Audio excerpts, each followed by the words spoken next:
So I wanted to go over one of the most vital services that is out on the internet. And hang on, I'm feeling a disturbance on the network. It's as if millions of apps are just reaching out and trying to connect to their servers and getting nothing. Okay, well, we must be having a problem with DNS.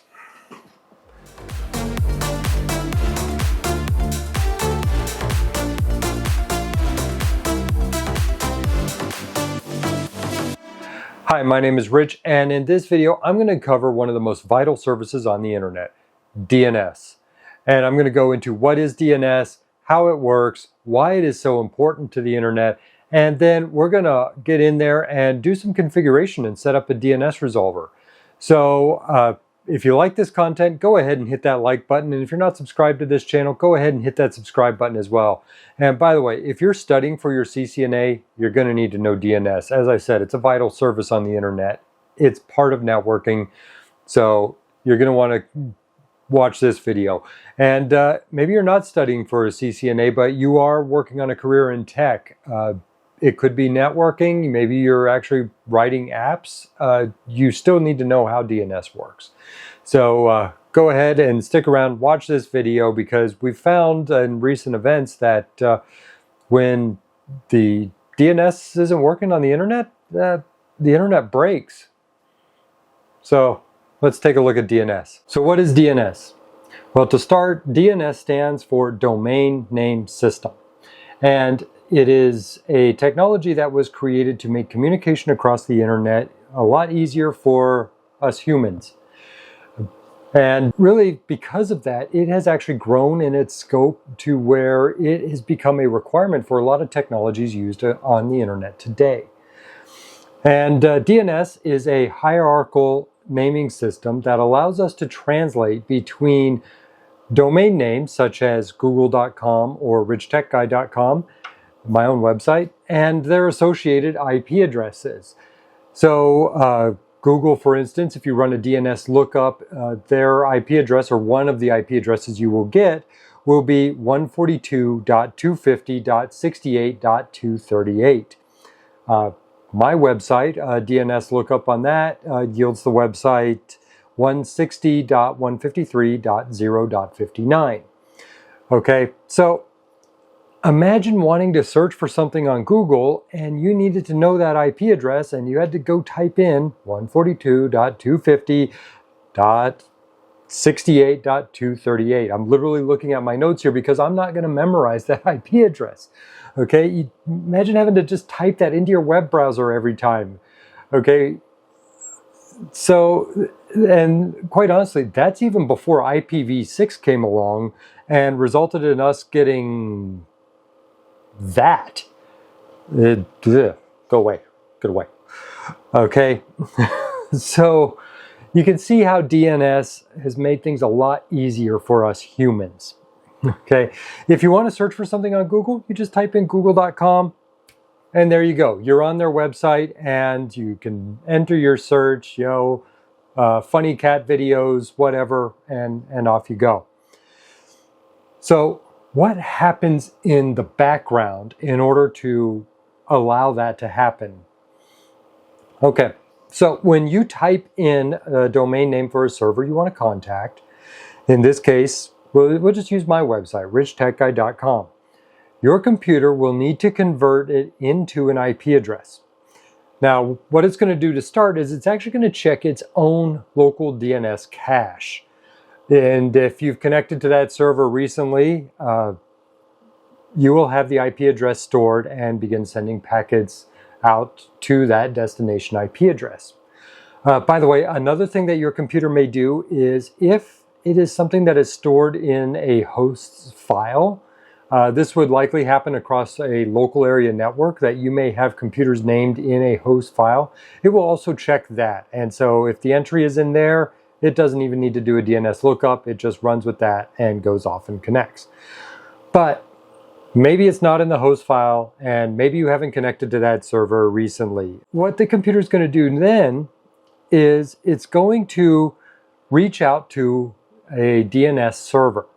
and it will pull from a list of DNS servers that have been configured on the, it's actually going to be configured likely on an interface basis, but in many cases out there, that list of DNS servers will be actually provided to your computer at the time it gets a DHCP IP address. So DHCP is Dynamic Host Control Protocol, and that is a means where when your computer joins a network, it doesn't have an IP address, it can go ask a DHCP server, hey, can you give me an IP address? DHCP server will provide you with the IP address, as well as a subnet mask, a default gateway, and a list of DNS servers. You can also provide your computer with the DNS servers you want to use. So you can actually even set it to override a DHCP DNS server list and just say, I want to use these specific DNS servers. So if you've seen my subnetting video, actually, you'll know that in that video I said the computer really needed those three things to connect. It needed the IP address, the subnet mask, and the default gateway. And you can configure that statically on your computer as an alternative to DHCP. But quite frankly, your computer also needs at least one DNS server IP address.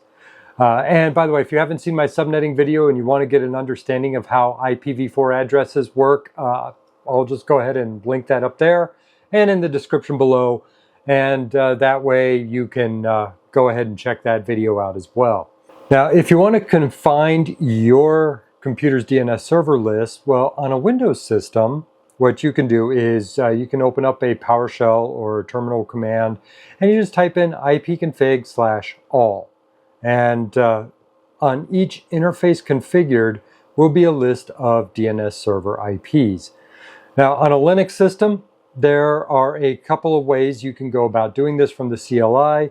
One is you can type in the command resolvectl space DNS, or another way you can do it is you can take a look at the resolve without the E. So resolve CTL has the E in it. Resolve.conf, which is in the etc folder, so that file does not have the E in it. That's just a fun thing with dealing with Linux. And by the way, if you want me to do some videos about Linux, I've got some ideas on that, so you can go ahead and drop a comment about that and let me know. But yeah, cat/etc/resolve.conf, no E in resolve, and or the second E, the ending E after the V. The first E is still there. But yeah, cat/etc/resolve.conf, and that will also show you statically configured IP addresses at the system level. If you're in Linux and you're in a GUI environment, you can also just go and take a look at your Ethernet connection or your Wi-Fi connection, and you click on the IPv4 tab, and there's your IP or your DNS addresses. So when your computer needs to translate a server's domain name to an IP address, and it's not in the local DNS cache, it will reach out to that first server on the DNS list. If it can't connect to that server, then it will just go down the list until either it is able to connect to a DNS server and get a response, or it reaches the end of the list and it just basically says, it gives some sort of an error message saying cannot resolve the address. And if you happen to get that, then you're going to have to do some troubleshooting on your network. So let's assume that everything is going well and that first server on your IP address list for the DNS servers is the one that's working. And so you send off your request, you get a reply back, and what basically happened in the meantime? So that local DNS server that you reached out to, or it even could be one across the internet, it went and it checked its own DNS cache. So if it had recently looked up that IP address or that domain to get that IP address, it's going to have it stored in its cache. There will be an expiry time. We'll get into that. But if it's got it in its cache, great. It sends you the IP address that it knows, and off you go to connect to the website. Okay, well, what if that server doesn't have it in its cache? Maybe it is a website that the server hasn't actually contacted recently. So this is where we're going to start going through the hierarchy of DNS servers. And there are 4 different types of DNS servers. So the first one we're going to look at is going to be the DNS recursive resolver.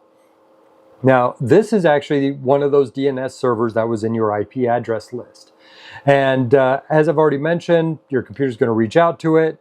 So it could be local on your network, or it could be a DNS server provided to you by your ISP, your internet service provider, or maybe it's even one that you have decided to use. So some common examples of a recursive resolver server would be Cisco Umbrella, which actually, if you go back many, many years, even to when I started using that service, it was actually called OpenDNS at the time, but then Cisco bought it, so now it's Cisco Umbrella. And those IP addresses are going to be 208.67.222.222, or the secondary server is 208.67.220.220. Another commonly used IP DNS resolver is Cloudflare, and the IP address for that DNS server is 1.1.1.1. There is also the secondary server of 1.0.0.1. And then you have Google DNS. So Google maintains DNS resolvers. And so you could reach out to a Google DNS server through 8.8.8.8 or the secondary server, which is 8.8.4.4. So when a DNS resolver reaches out and goes through the chain and it gets what's called a DNS final record, it caches that, as we've already discussed, to make the future queries faster. But let's take a look at the next step in the chain, where that DNS resolver does have to actually look up an IP address. Well, it's going to reach out to what is called a root name server. So if the recursive resolver can't get information on a request through its own cache and it's got to reach out, the root name server is what it goes to. Now, there are 13 logical root name servers across the entire world. And these are actually load balanced across hundreds of physical and virtual servers.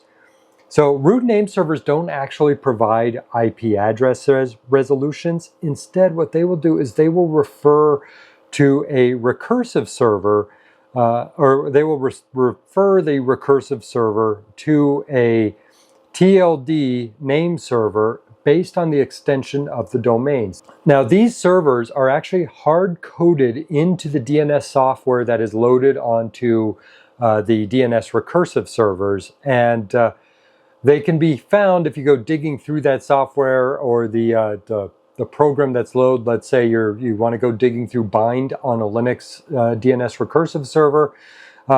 You are going to find a root hints file or something similar to that, and that's actually going to have the information for these root name servers. So what a root name server is going to do is it's going to refer the recursive server over to a top-level domain name server, again, based on that last part of the domain extension. So let's take a look at the TLD, or the top-level domain name servers. Now, these name servers handle information for specific domains. So if it's .com, there will be some TLD name servers that can be reached out to for those based off of that domain, and then also .net, .org, .gov. There are country-specific name servers, like say you're going to have a .uk for the United Kingdom, .ca for Canada, .de for Germany, .fr for France, so on and so forth. And they are operated by registries such as VeriSign or Vercara, which Vercara is owned by a company called DigiCert. And what they do is they're not going to give the final record, but they're going to provide referrals to authoritative name servers. All right, now we're getting close, but in the example of, say, Google.com, they will refer it to the authoritative name server that handles Google's domain. So they're going to have a list of these authoritative name servers out there. So that's what they will refer your DNS server to. Now, as I mentioned, they don't have the root records requests or the final records request, but it'll be the referral to the next step in the process, and that will be the authoritative name server. Okay, this is where you're going to finally get the truth of the IP address. Okay, you've done all your digging, you've been asking around, hey, where can I find google.com? Now you get to the Google's authoritative name server, and that will give your DNS resolver the actual IP to then return back to you. And by the way, all of this happens in like milliseconds, as long as everything goes well. So these authoritative name servers, they are the source of truth for the domain in question. Now, they are managed by the domain owner or the DNS provider that handles that specific domain. So, for example, AWS cloud instances, their authoritative name server is going to be the AWS Route 53 service, which is going to have a bunch of authoritative servers. GoDaddy maintains authoritative servers for any domain hostings that they have, and really whoever you might go out to for domain hostings, they have their authoritative name servers. And these guys are going to hold the actual DNS records when they're queried, and they will provide the final record, and they're also going to provide a TTL number or a time to live number, and that is the amount of seconds that that IP address will be considered valid. And so that way, when your server's cached it, it's going to keep track of that number of seconds. When that expires, your local DNS resolver will drop it out of the cache, and it will go ahead and make the request again, just in case maybe the IP address has changed in that amount of time. So there can be multiple authoritative name servers per domain in order to handle redundancy. Now that your local DNS resolver has received that final answer, it will know the IP address to send the packets to, it's going to cache it, it's going to tell your computer what that IP address is, and it will send that to you in a DNS response. So let's actually take a look at a DNS request and DNS response exchange on a packet capture that I did. Okay, so I have a packet capture where I've been able to isolate the DNS request response. So let's go ahead and take a look at this. So we'll start with the DNS request packet here, and what we'll see here straight away is we've got the IPv4, we've got a source IP, destination IP, so 208.67.222.222, so that is Cisco umbrella. That is being used as the destination IP. Another thing we're going to take a look at here is this was sent via UDP. So that is the standard DNS protocol to use, or port to use actually, is UDP port 53. You can, however, do DNS over TCP port 53. This tends to happen if the DNS response exceeds 512 bytes. So maybe it's like a TXT record that's coming back. So then you'll get DNS over TCP happening. Another thing that can be done is DNS over HTTPS, which would of course use port 443. And DNS over HTTPS is for when you want to do a secure or encrypted DNS query response to maybe you don't want people snooping in and seeing what it is you're requesting. So the DNS over TCP and DNS over HTTPS, the response times will be increased because there is increased overhead as a result of those protocols. Now, let's go into the actual, so actually we can see the timestamps. So this basically time since first frame, previous frame, okay, it's all zeros. All right, so in UDP payload here, 39 bytes. And then we'll take a look at the domain name system query. right here. So we are doing a query for google.com, and yeah, name google.com. This is what we're looking for, and yeah, any additional record stuff that we could go digging into on that. So by the way, Wireshark is an excellent tool here for understanding internet packets and how they work. From here, let's move on to the DNS response. So after we sent that query out asking for, hey, what's the IP address for google.com? We get the reply back, and the reply back here, it came back via UDP again, so user datagram protocol. It was below the threshold of 512 bytes. It was 135 bytes. And so we get the answer back. It came back from, if we take a look at the IP addresses, the source was 208.67.222.222. So Cisco Umbrella replied and sent it back to the requester here. And then what we're going to find here is under the DNS response is we're going to have our answers, and we get a whole bunch of IP addresses because Google is such a big website. They've got a lot of IP addresses that they're going to utilize in order to load balance everything out. So that is, and then also we'll notice this is a type A record. So we'll get into the record type shortly. We'll also see the response. It took 43.183 milliseconds in order for it to get the record back. So now that I've mentioned that this is a type A record, let's take a look at some of the DNS records that you might encounter. Now there are different types of DNS records, and we'll go into a few of them. The list is actually quite long, but I'm going to go ahead and cover some of the DNS record types that you're going to most commonly come across in a DNS request or what you'll get in the DNS response. And the first is going to be the A record, and that's what we looked at in the packet. So that is the record that maps to the actual IP address. This is the final record, and this is what you are ultimately after when you are attempting to run a DNS query. Next, you're going to have the AAAA record, also known as the Quad A record. And this is the exact same thing as the A record, except it's for the IPv6 addresses. But yeah, if you're doing an IPv6 DNS lookup, you're going to get a Quad A record.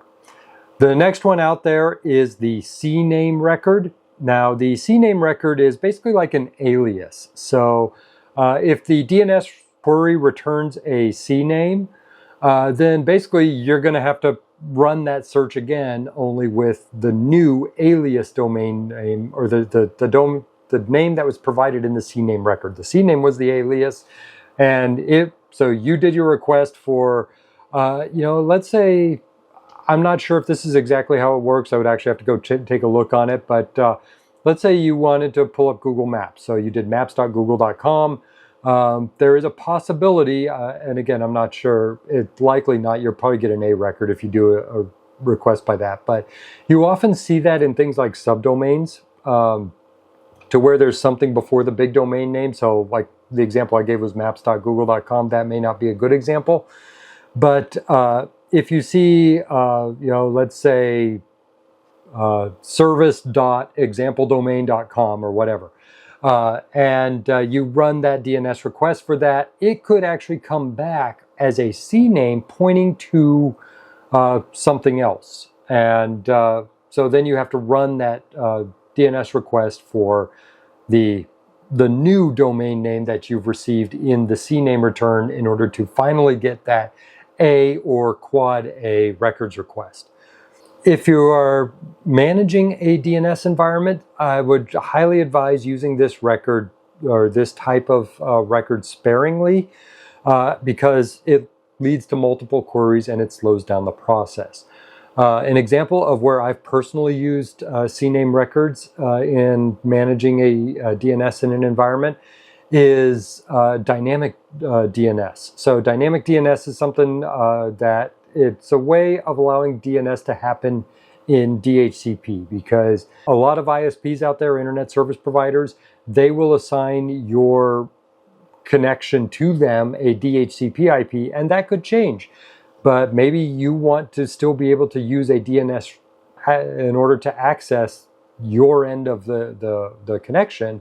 So what you're going to do is you're going to set up something called dynamic DNS, which is basically something that resides in your network that monitors your external facing IP, and if it changes, it updates the dynamic DNS record request. But the issue there is dynamic DNS tends to have very long names that are not easy to memorize. So you could create a C name to point to the dynamic DNS name and then use that to actually reach your own local area network that has a constantly shifting IP address because you didn't pay your ISP for a static IP.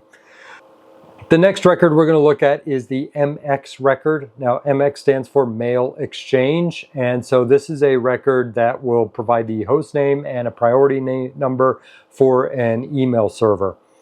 Then you have a TXT record, and this is basically, it's just simply a text record. So it's a record that can store text information, and often this is used as a means for verifying a domain. So that's kind of like a sort of maybe a background process might be looking for a TXT record with some vital information that verifies that, yes, this is the legitimate domain.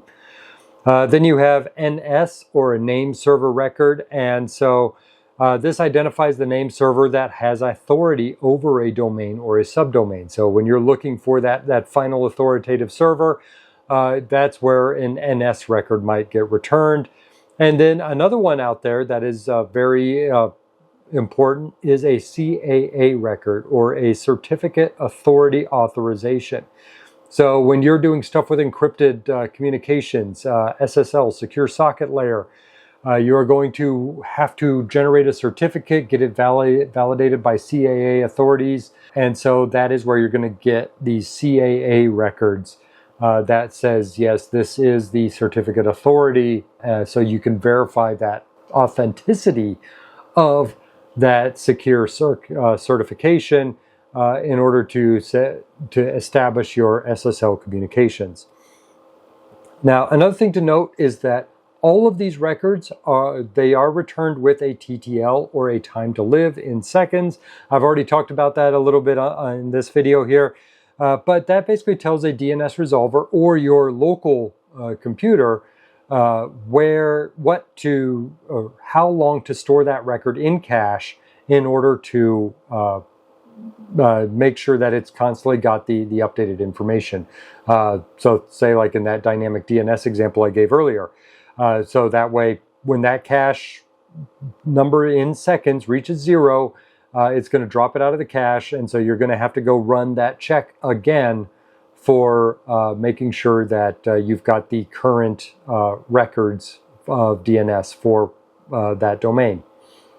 So now that we've actually taken a look at that, let's have a look at the scope, or let's take a look at the scope of DNS and how it has become so ubiquitous in our modern day internet. Since we humans don't want to memorize the millions of IP addresses out there, and I'm just talking about IPv4, we have made DNS a fundamental component of the internet. And when we look at things like cloud services, load balancers, and dealing with running out of IPv4 addresses, it's really gotten to the point where it's much easier for both people who are developing applications as well as those who are managing networks to just simply make a request to a DNS server rather than have to keep track of IP addresses and maybe hard code something that could very well change, particularly when you look at other things out there like DHCP. So as a result, DNS has become a main component of the internet. And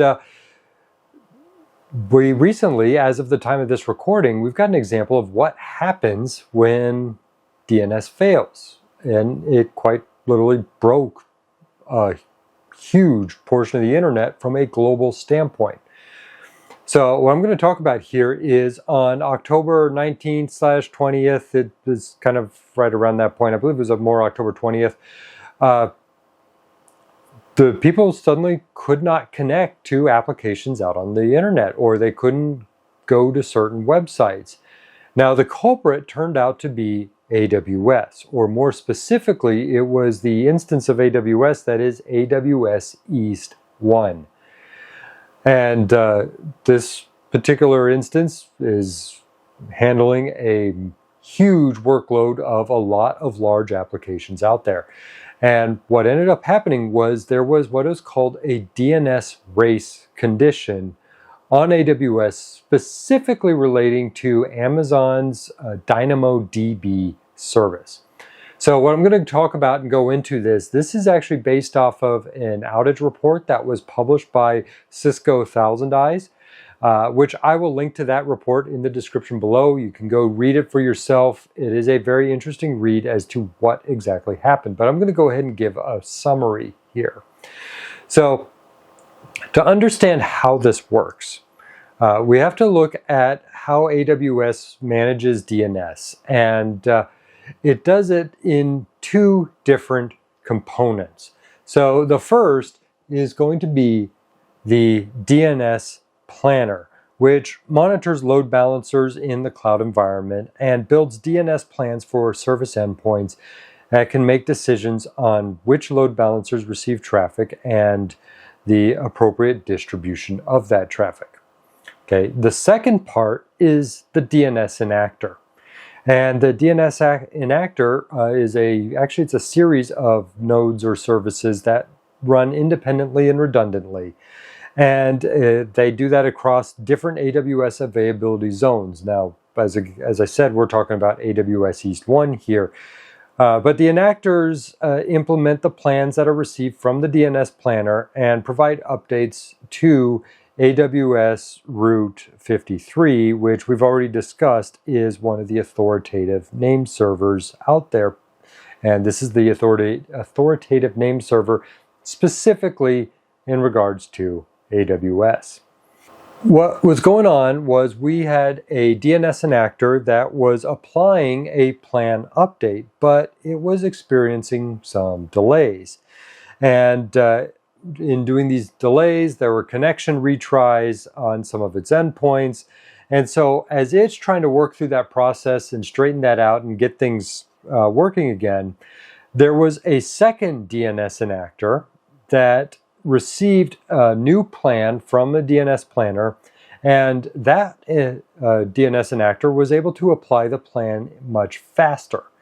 And so what ended up happening was the second DNS enactor was applying the new DNS plan, and it basically completed its update process. And when it did that, it ran a cleanup operation, which is part of what it does, where it removes the old DNS plan. So around the time that it was running its cleanup operation, the first DNS enactor that was having its problems was suddenly able to resolve some of that and began running its process. And as a result, it became a very bad set of timing, because we've got the second DNS enactor running its cleanup operation, removing the old DNS plan, while the first DNS enactor is coming in and applying an outdated DNS plan and removing the new DNS plan. And what ended up happening was a whole lot of IP addresses suddenly got wiped.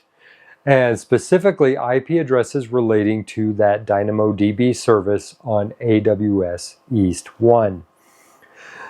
So at this point, when people are connecting, websites are trying to access that DynamoDB service, and so they make their DNS request and get nothing, because the authoritative DNS server for AWS, which was AWS Route 53, it has no IP addresses. The IP addresses have been wiped because of this DNS race condition that had happened.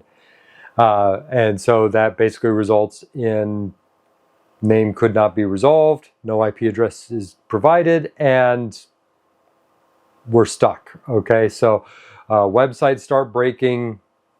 So yeah, it's processes, apps, it's all breaking down. And now what's interesting was the actual root cause issue around DNS was found by the AWS engineers, and it was resolved in the span of about 1 hour from the initial problem point.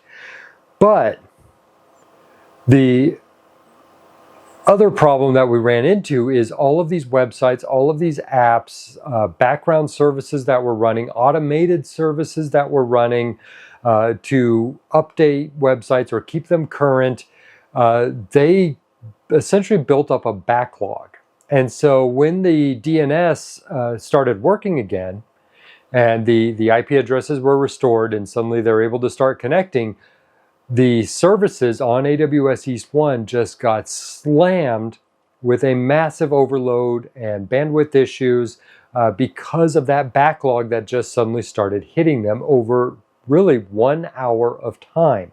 So the challenge that we ran into is, instead of dealing with these lower layer networking issues around DNS, now it's suddenly got elevated all the way up to layer 7 on the OSI model, the application issue. And in our issues going there, that took a lot longer to resolve. If you recall, I talked about how DNS entries have a TTL, or a time to live, which is how long a DNS IP can be cached. This is something that actually just had to work through in many cases to where that cache expired, and these computers that were running the apps, the servers, that suddenly they now needed to make a new DNS call because the data they had was told this is expired, you've got to go ask again.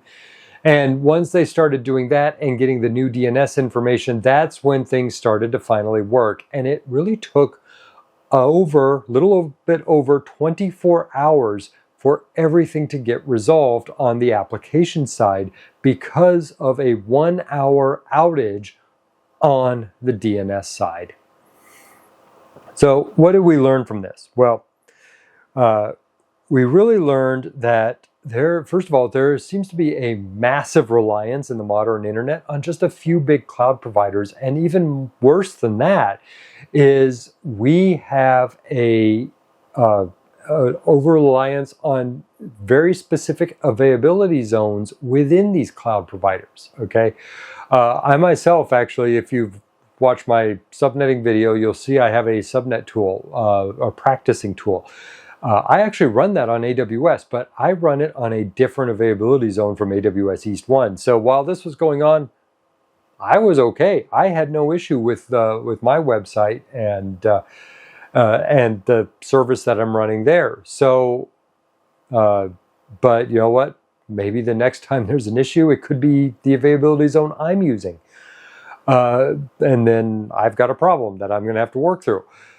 So there is this sort of over-reliance. And the other thing that we saw in this, and actually I'm really just going to highlight a clip by David Bombal, who I'll link to his clip down below, but he talks about how this one instance in the United States affected globally some challenges. So take a look at this. Now, this has affected thousands of companies worldwide and millions of users around the world. You may have even been affected. It's affected banks in the UK, as an example. It's even affected the government tax website in the UK. It's affected Ring users because their doorbells stopped working. Many platforms were affected by this issue because of a DNS lookup issue in the US. Yeah, DNS really, it has become this massive issue with if we have any outage, and we do have an absolute over-reliance on it. Now, what is the solution to that? That's something that maybe some of the engineers out there who help build into these services and these processes might try to look for what could we maybe do as a workaround as we go forward in the internet, or maybe we might just have to start looking at spreading out our workloads for critical or large applications across different availability zones and different cloud networks. In fact, I even find it kind of interesting that as that clip I showed, David Bombal mentioned that one of the or that the UK government's tax website went down as a result of this. And so that, to me, that seems kind of odd that the UK government had a reliance tying into the US instance of AWS. So that's really just something that we've got to look at it. And I'm not saying that maybe the UK tax website is using AWS East 1, but perhaps they're using a service, and that service was using AWS East 1. So again, it's just this layering and these challenges that we're facing with how DNS has become so critical to the internet. So now that we've looked into that, let's actually hop in and I'm going to walk through configuring a DNS resolver. We're going to get into configuring a DNS resolver on a Cisco iOS device. Now, to kind of give you an idea of the layout here is I'm just going to throw up a quick network diagram. I've got like 3 routers set up. One of them is connecting out to the external cloud and basically the world. And then each of these routers, I've got a computer running Ubuntu Linux on them.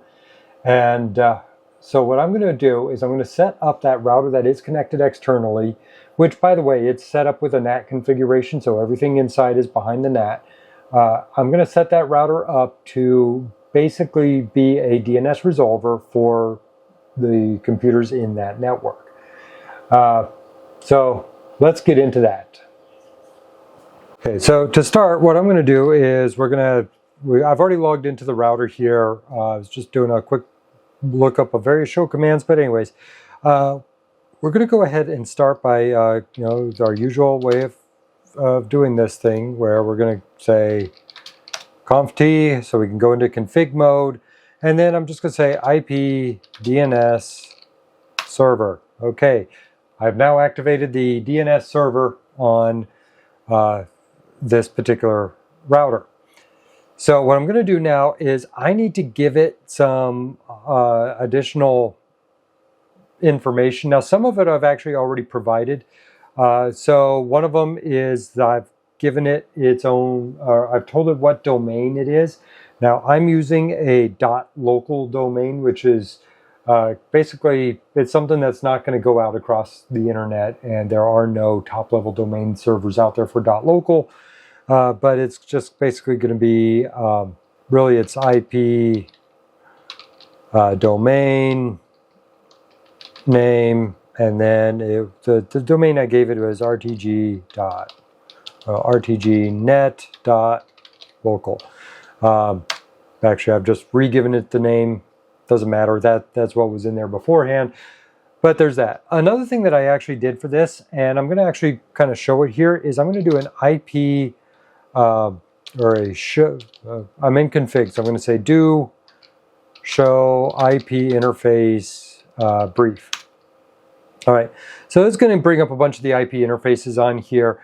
The one that I'm going to point out here is I created this loopback interface, and the reason why I created that is, with this router, I've got all these interfaces pointing all these different directions.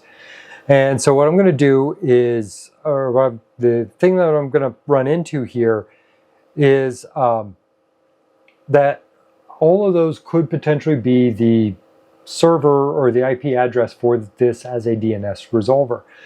So instead, what I figured I'll do is I'll just create this loopback interface, and that will be what I give to other computers as a DNS server IP address.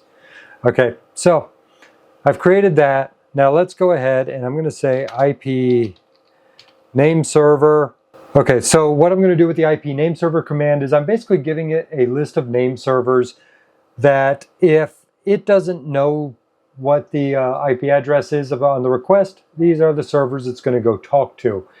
And so this is if it's not cached locally, or if it's not in its local listing for computers on the network, go talk to these servers. So I've got IP name server, and I'm going to go ahead and give it Cisco umbrella.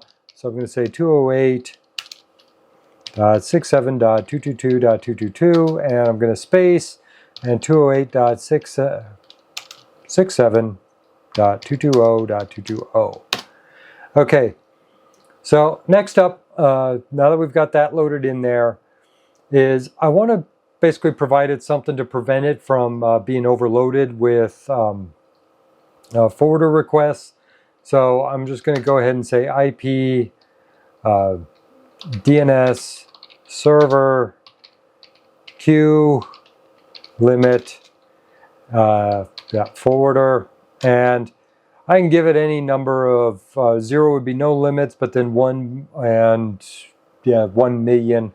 I'm not going to be running that much traffic on here, so I'm just going to say 10 as and so this limits the queue size for forwarded queries in order to just prevent overload.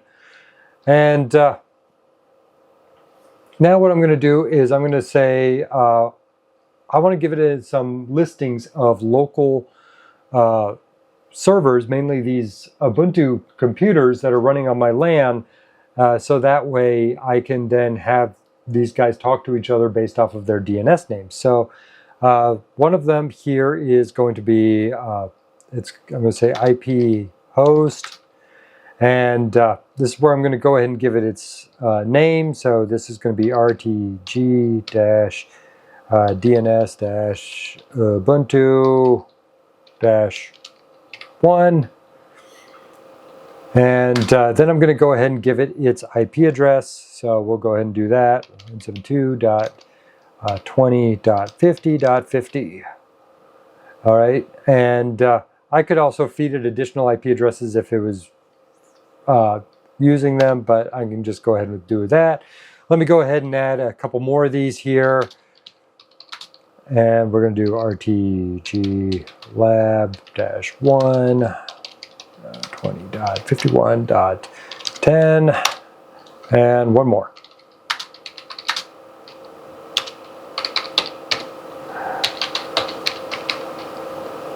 Oops. 172.20. That's 50. 20.52.20. Okay. So now I've basically given it a list of local computers on the network. And these are computers that are not going to be out there, or that are not going to be recognized by the public DNS server like, say, Cisco Umbrella. These are just computers in my little network here. And then what I'm going to do is we're going to go with we can configure the router as a primary DNS server for this particular domain. So to do that, I'm going to say IP DNS primary and SOA. And let's go ahead and actually, whoops, I forgot something here. It's IP DNS primary. Yeah, I have to actually give it its domain name. So the local domain name here, rtgnet.local. Now I can do the SOA command, and that is going to be, this is rtg-r0.rtgnet.local. So that's basically the name of this router. Then what I can do is I can feed it, or actually the next thing to feed it would be the DNS mailbox for the responsible person.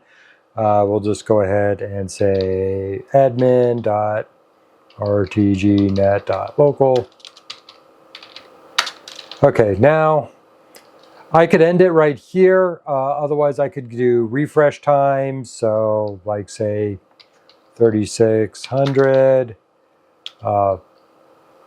Refresh retry time, so let's say 600, and this is all in seconds. Authority expiry time, let's give it a really big number, 86,400, and minimum TTL, so we'll go back to 3600. And now I can finally just say enter. I could have said enter before and it would have just run with defaults. But anyways, let's do that. And optionally, I can just sort of give it a name server or add some name server records here. So that would be something like IP host, and you know what, maybe I want to say rtgnet.local ns, and it's going to be this guy here, which will be rtg-r0 dot. Oops, I just realized I forgot that L there, so let's go back and add that. rtgnet.local, and that's now set. So let's go ahead and take a look at how this is going to play out now on one of these servers. Okay, so I have logged into one of the Ubuntu systems here, and what I'm going to actually use, I'm going to use a command called dig. So what I'm going to do is I'm going to say dig, and then I'm actually going to point it at the router that I have there, and I'm actually going to point to that loopback address, so 192.168.50.1. So I'm basically saying use this DNS server, and let's just go ahead and hit it with a public domain name. So let's say www.cisco.com. And here we go. We've got records here. We've got CNAME records here. Eventually we have an A name. And finally we end up with this IP address right here. And it also does say here it took 51 milliseconds, and this was the server. So it did use the actual loopback server or loopback interface of that router. So next, what I'm going to do is I gave it some host names on the local network. So let's try to do the same thing, but instead it's going to look up one of those host names. And so what I'm going to do here is I'm going to say, I'm going to utilize dig again, point it at that particular server. And one of those computers was rtg-lab-1. And it comes back and it gives the IP address that I had configured for that. Same thing for lab 2. So there we go. And much faster query times, 3 milliseconds as opposed to the 51 milliseconds. So that's basically because it just simply looked in its own local host record and was like, yep, here's the IP address, off you go. So it's a much faster resolution time. So this is one of the great reasons why you might want to have a local DNS server on your LAN. All right, so we've gone through there. We've configured the Cisco iOS router, iOS XE routers, which is the newer version of the OS on Cisco devices. You could also do the same on them. The commands might be a little bit different, but you know what? Maybe you don't necessarily want to configure an iOS router or your router to handle the DNS request. Maybe you want it focused on actual routing and other network functions. In that case, you maybe want to set up a DNS server on its own. And in order to do that, the best way, in my opinion, is really go through Linux. You can actually use a tool called Bind, or it's also referred to as Bind 9. So if you want me to do a video on setting up a Bind 9 server, I'll go ahead and do that video as well.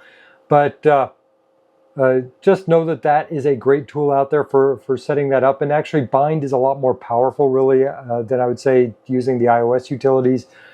Cisco iOS, you're basically setting up a recursive server. With a Bind server, you could have it be the recursive lookup server, but you could also set it up as the authoritative name server on your LAN.